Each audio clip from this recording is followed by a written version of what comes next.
Salam. 9 mart 2025-ci ildə 11-ci siniflərin buraxılış imtahanına düşən riyaziyyat suallarının izahına baxaq. Birinci sual köklər mövzusuna aiddir. Deməli, kök altını görürük sualı.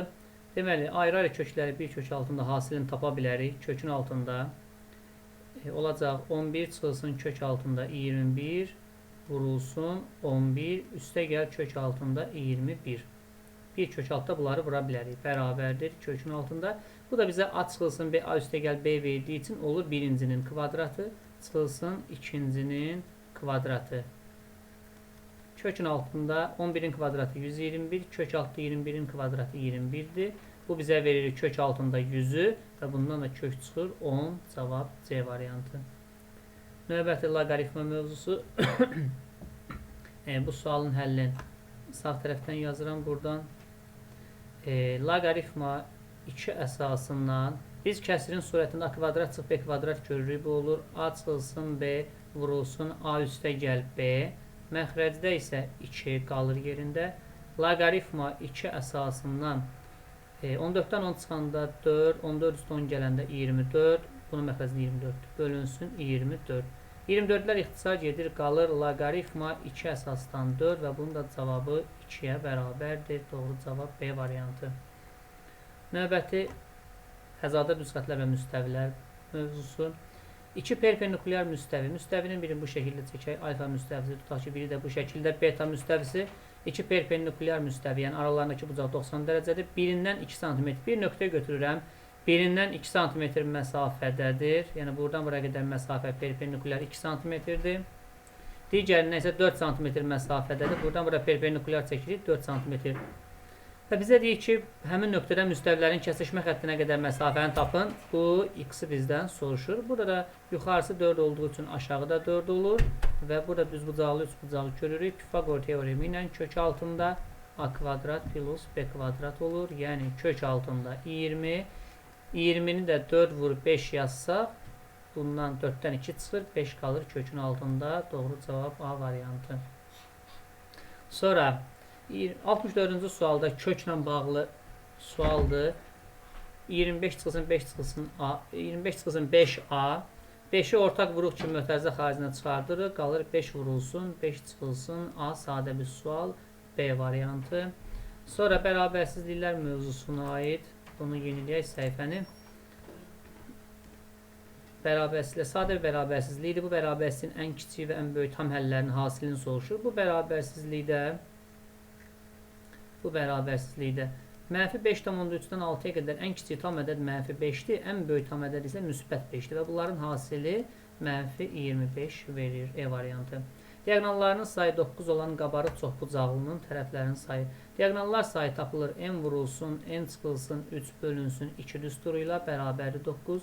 Bunu çarpaz vursaq, N vur N minus 3 bərabər 18 alınır. Bu mötərizə açılsa kvadrat tənliyə alınır. Kvadrat tənliyə gətirmədən də biz N'in 6 olduğunu görürük. Çünki 6'nı özündən 3 vahid aza vuranda 18 edər. Doğru cavab D variantıdır. Yəni qapalı tipli olduğu üçün mötərizəni açmağa ehtiyac yoxdur. Növbəti sualımıza baxaq. PDF çevrilsin. 67-ci sual. 67-ci sual. Çoxluqlar mövzusu. Kəsişməsi boş olmayan. Yəni bu çoxluqlar kəsişirlər. 2 dənə çoxluqdur. A və B çoxluqları. Yazıb ki, A və B çoxluqlarının fərqinin sayı 6'dır. Yəni A-da olub B-də olmayanların sayı 6'dır. B-də olub A-da olmayanların sayı 4'dür. Birləşmənin ən kiçik qiymətini soruşur. Birləşmə yəni hansı? Boş çoxluq deyilsə kəsişməsi. Yəni burada birləşmənin ən az sayını soruşduğu üçün demək biz kəsişməyə ən azı 1 yaza bilərik. Ən azı 1 yaza bilərik. Onda birləşmə olacaq 6 plus 1 plus 4 cavab 11. İki kürədən birincinin həcmi ikincinin həcmindən 27 dəfə böyükdür. Biz belə yaza bilərik. Kürənin həcmi V bərabər 3'də 4 pi r kubdur. Bunu bilirik də. V bərabərdir 3'də 4 pi r kub. Sadəcə kürənin həcmi 3'də 4 pi-dən asılı deyil, radiusdan asılıdır. Onda biz yaza bilərik ki, R1'in R2'yə nisbəti bərabərdir 27 və bütün kürələr oxşar olduğu üçün biz bunu K kubla işarə edə bilərik. Buradan da alınır ki, K bərabər 3, yəni oxşarlıq əmsalı 3'dür. Kürənin səthinin birinci kürənin səthinin sahəsi ikinci kürənin səthinin sahəsindən 2 dəfə böyükdür və yenə də biz bilirik ki, sahələr nisbəti oxşarlıq əmsalının kvadratına bərabərdir. Yəni 3-ün kvadratı 9D variantı. Trigonometrik funksiyalar sinus x bərabər a-1 bölü 2 tənliyinin həlli deyir. A parametrinin hansı qiymətində həlli var. Biz bilirik ki, sinus x funksiyasının qiymətlər çoxluğu -1 parçasıdır. Ona görə a çıxılsın 1 bölünsün 2 -1 parçasında qiymətlər almalıdır.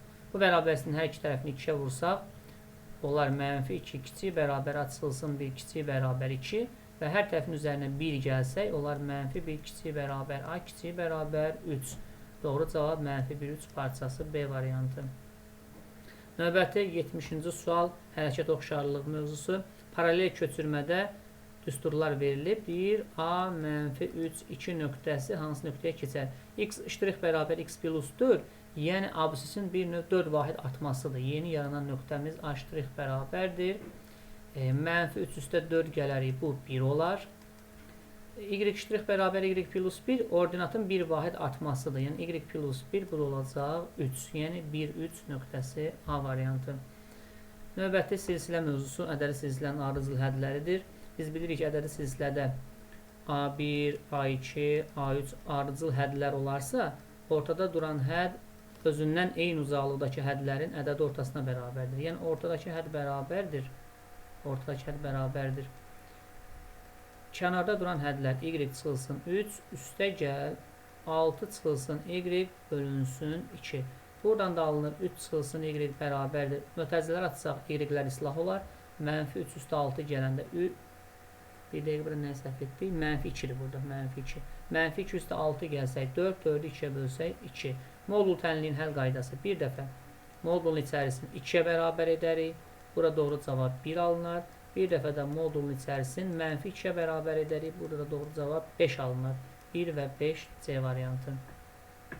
72-ci sual. Cədvəldəki ədədlərin hansı hissəsi irrasionaldır? İrrasional ədədləri biz tanıyırıq bu cədvəldən. Pi-dir, kök çıxmayan kök altda 3-dür, mənfi kökdə 2-dir, kökdə 5-dir. Bunlar irrasional ədədlərdir. Cəmi 10 ədəd var. 4 dənəsi isə irrasionaldır. Yəni hansısa soruşduğu üçün 0,4. 73. Şəkər çuğundurundan onun kütləsinin 20% qədər şəkər alınır. 80 ton şəkər çuğundurundan neçə ton şəkər alınır? Məlumdur ki, burada 80-in biz 20%-ni taparıq. 80 vurur 20 bölü 100, bu da 16 ton olar. Növbəti trigonometrik funksiyalar yenə də. Demək, biz birinci ilə üçüncü toplananı belə deyək, qruplaşdırıb 4-ü mötərizə xaricinə çıxarsaq, alınar sinus kvadrat üstə gəlir kosinus kvadrat. Mötərizənin içərisi bizə 1 verir. Bunlar 4 birin 4. Yəni birinci ilə dördüncünün cəmi, birinci ilə üçüncünün cəmi bizə 4 verdi. İndi isə ikinci toplanana baxaq. Tangens kvadrat alfa plus 1 vurulsun kosinus kvadrat alfa. Əslində bu bizə hazır qaydadır. 1 plus tangens kvadrat alfa 1 bölünsün kosinus kvadrat alfanı bizə verirdi. Vurulsun ardıyca da kosinus kvadrat alfa. Kosinuslar ixtisar gedir, qalır 1. Demək, bizim cavabımız 4. Birincinin, üçüncünün cəmi 4 vermişdi. Və ortada da bir dənə çıxılsın 1 var. Doğru cavab 3 olacaq. Növbəti 75-ci sual. Vuruqları ayırma, rasional kəsirlərdir. İxtisar lazımdır burada. Biz burada birinci ilə dördüncünün bu əslində hazır görünür. Birinci ilə dördüncünün, ikinci ilə üçüncünü qruplaşdırıb vuruqları ayıra bilərsiniz. Amma bu hazır surəti x-1-in kubudur. Və bu kəsirin surəti hazır x-1-in kubudur. Kubu. Atsaz birincinin kubu buradadır. X kub çıxılsın 3x kvadrat üstə gəl 3x minus 1. Məxrəzdən 2-ni mötərizə xaricinə çıxarsaz alınan x kvadrat çıx 1. O da x çıxılsın 1, x üstə gəl 1 verir. Müxtəsər vurma düsturu ilə vurulsun. Kəsirlərin bölünməsinə görə ikinci kəsir tərsinə çevrilməlidir. Yəni tərsinə vurmalıyıq. X plus 1 surətdə yazılır. Bunun surəti isə, yəni məxrəzdə yazılan ifadə x minus 1-in kvadratıdır. X kvadrat çıxılsın 2x plus 1, x minus 1-in kvadratıdır. Burada x plus 1-lər ixtisar gedir. X minus 1-in kvadratın x minus 1-ə vuranda ilə x minus 1-in kubun verir. Cavab qalır 2-də 1, yəni 0,5. Növbəti həndəsən əsas anlayışları, uyğun tərəfləri paralel olan bucaqlardan biri o birinin 80%-ni təşkil edir. Birinci, ikinci. Birinci x desək, obursu bunun 80%, yəni 0,8x-dir. Bunların da cəmi bizə verir 1,8x. Uyğun tərəfləri paralel olan bucaqlar ya bərabərdir, ya da onların cəmi 180 dərəcədir. Burada bərabər olmadıqları üçün cəmləri 180-dir. 180-i 1,8-ə bölsək 100. Deməli, böyük bucağımızı bizdən soruşur 100 dərəcə. Kiçiyin soruşsaydı 0,8-i 100-ə vurardıq, 80 dərəcə olardı. Doğru cavab 100 dərəcə. Çünki böyük soruşur. Növbəti üstü tənliklər. Burada 3 vurulsun 500x-i saxlayarıq. 3 vurulsun 500x-i saxlayırıq. Üstə gəl. Burada 500x plus 1-i 500x vur 500-1 şəklində yaza bilərik. Bərabərdir 200. 500x-i mötərizə xaricinə çıxarsaq, yerdə qalar 3 plus 5 bərabərdir 200. 500x bərabərdir. 3 üstə 5 8 olur. 200-dən 8-i ixtisar aparsaq, yəni 200-ü 8-ə bölsək 25 olar. X bərabərdir 2-yə. Çünki 5-in kvadratı 25-dir. Növbəti kompleks ədədlər. Burada i-nin üstündə 5 və 35 görürük. Biz ümumiyyətlə i-nin qüvvətlərində verilən qüvvəti həmişə bölürük 4-ə, qalığın götürürük. Deməli, i üstü 5 elə i-yə bərabərdir. Həmçinin 35-i də bölürük 4-ə, 8 dəfə qalıq 3 qalır. Deməli, burada i üstü 1 bərabərdir i. i üstü 3 burada alınır. Bu da mənfi i-ni verir. Deməli, bizdə birinci kompleks ədəd olur 9 çıxılsın x. Yəni, i üstü 5 bizə elə i-ni verdiyi üçün olur elə i-yə bərabərdir o. İkinci kompleks ədəd isə y üstə gəl elə bir 6 vurulsun. i üstü 35 mənfi i olduğu üçün olur, işarə dəyişir olur, mənfi 6i. Və bizə deyir qoşma kompleks ədədlər. Qoşma kompleks ədədlər o idi ki, həqiqi hissələri bərabər olsun, yəni 9y bərabər olsun. Xəyali hissələri əks olsun. Burada xəyali hissə, yəni burada nəsə səhv yazdım, x i olur, burada x i. X i. Xəyali hissə isə burada mənfi x-dır. Burada xəyali hissə mənfi 6-dır. Onun əksi olacaq. Yəni x mənfi 6 olacaq. X mənfi 6, y 9. Bunların cəmini soruşur. 9 üstə mənfi 6 gəlsək 3 olacaq. Oldu. Neçənci sual? 78-ci sual. Və yazı tipli suallar. Akt zalında hər sıradakı yerlərin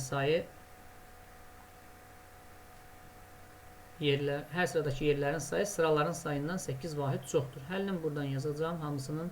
Çünki yeri yoxdur orada. Sıradan söhbət gedir burada. Bir də hər sıradakı yerdən söhbət gedir.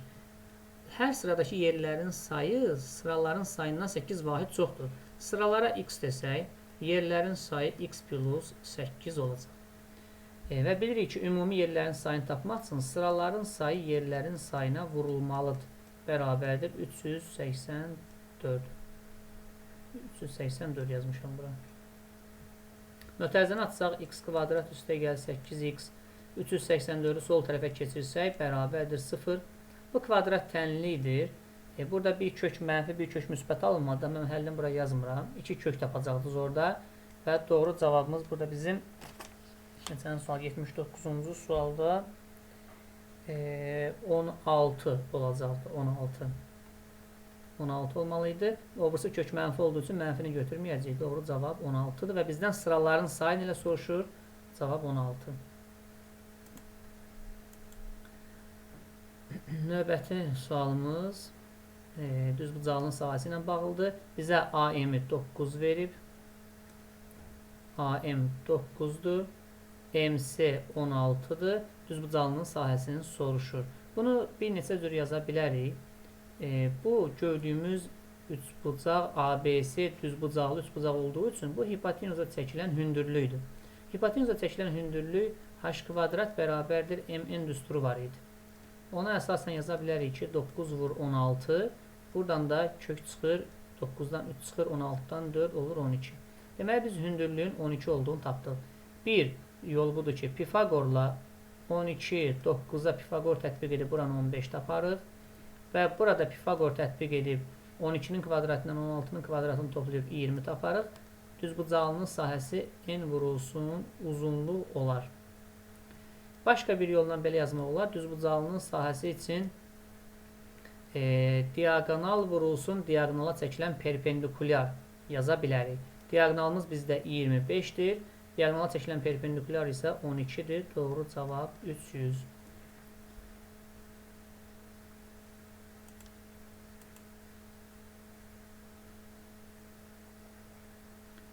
Növbəti ehtimal məsələsi. Supermarketdə keçirilən uduş kampaniyası çərçivəsində müştəriyə hər birində 5 AZN-lik, 5, 10 və 20 manatlıq, 20 manat dəyərində alış-veriş kuponlarından yalnız biri olmaqla 28 zərf təqdim olunur. Cəmi 28 dənə burada zərf var. 20 manatlıq, 20 AZN-lik kuponların sayı 10 AZN-lik kuponların sayından 2 dəfə azdır. Deməli biz 20 AZN-lik 10 AZN-dən 2 dəfə azdırsa 20 AZN-ə x desək 10 AZN-lik olacaq 2x. 5 AZN-lik kuponların sayından 16 ədəd azdır. Deməli 5 manatlıq kuponların sayı x plus 16 olacaq. Çünki 20 manatlıqdan 16 ədəd çoxdur. Ümumi hamısını toplasaq bunların x, 2x, 4x. 4x üstə gəl 16 bərabər 28-ə. 4x bərabər 28-dən 16 çıxanda 12, x bərabərdir 3 alınır. Deməli bizdə 5 manatlıq kuponların sayı 3 dənə, 10 manatlıq kuponların sayı 2 üçün 6 ədəd, 20 manatlıq kuponların sayı isə 3 ədəd olacaq. Bir dəqiqə səhv dedim. 3 üstə 16, 19 olacaq. Birincisində 19 olacaq. İkincisində 6, üçüncüsündə 3. Sual nədir? Müştərinin təsadüfi seçdiyi 2 zərfdəki kuponların ümumilikdə 30 manat dəyərində olması hadisəsinin ehtimalı. Ehtimal, biraz aşağıdan yazaq. Ehtimal bərabərdir. Cəmi 28 zərf var. 2 zərf buradan seçilməlidirsə, kombinizon 28 elementdən 2. 2 zərfdəki kuponların ümumilikdə cəmi 30 manat olmalıdırsa, deməli biz buradan 5 manatlıq və 10 manatlıq zərf götürə bilmərik. Bir neydi? 2 zərfdəki təsadüfi seçdiyi 2 zərfdəki kuponların ümumilikdə 30 manat dəyərində olması. 5 manatlıq, 10 manatlıq, biri 5 manatlıq, biri 10 manatlıq olmaz. Biri 5 manatlıq, biri 20 manatlıq olmaz. Biri amma 10 manatlıq, biri 20 manatlıq ola bilər. Ona görə olacaq kombinizon 6-dan 1 vurulsun kombinizon 3-dən 1. Və bunun da cavabı yekununda 21-də 1 olmalıdır. Əgər hesab səhvi yoxdursa. Bu cür. Yəni cəmin 30 olması üçün biri 10 manatlıqdan olmalıdır, biri 20 manatlıqdan, biri 6-nın içindən seçilməlidir, biri 3-ün içindən seçilməlidir. Növbəti 82-ci sual. Burada ABC bucağın 40 dərəcə verib. Bu bucağımız bizdə 40 dərəcədir. KMS qövsünün dərəcə ölçüsünü soruşur. Demək, burada BAS bucağı ki var, bax bura. Ümumiyyətlə, mərkəzdən keçdiyi üçün bu BS parçası AC də çevrəyə toxunan olduğu üçün burada gördüyümüz bucaq 90 dərəcə olur. Çünki radius toxunana perpendikulyardır. Fikri ilə yanaşsaq, BS AC-yə perpendikulyar olacaq. Onda bucaq BAS bərabərdir 50 dərəcə. Çünki gördüyümüz üçbucaq düzbucaqlı üçbucaq olacaq və qaydamız belə idi ki, A bucağı ilə demək, KMS qövsünün cəmi 180 dərəcə olmalıdır. A bucağı ilə KMS qövsünün dərəcə ölçüsü 180 dərəcə olmalıdır. Onda 50 üstə gəl, bizdən KMS-ni soruşur. X bərabərdir 180, X bərabərdir 180-dən çıxarıq 50 dərəcəni, olar 130 dərəcə. Doğru cavab 130 dərəcə.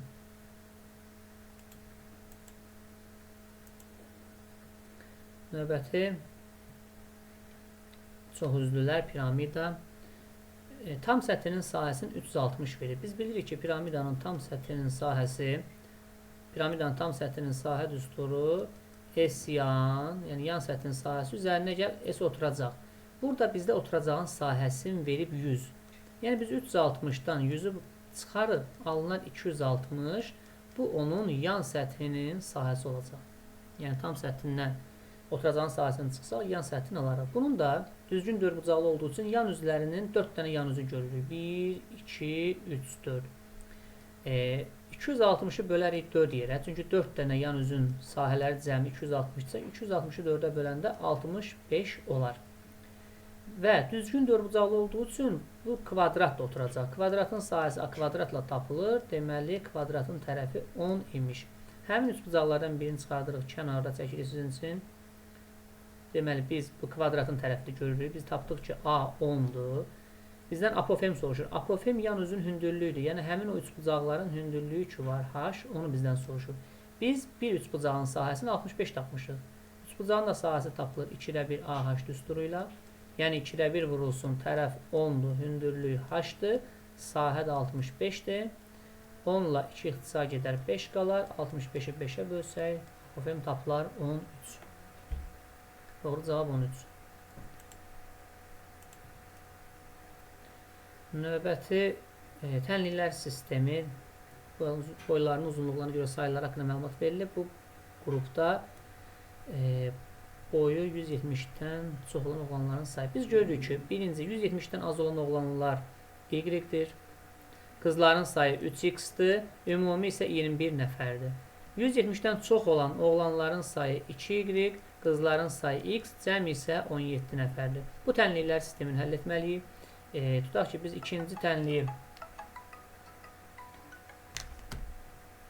ikinci tənliyi mənfi 3-ə vursaq, x-ları islah etmək üçün.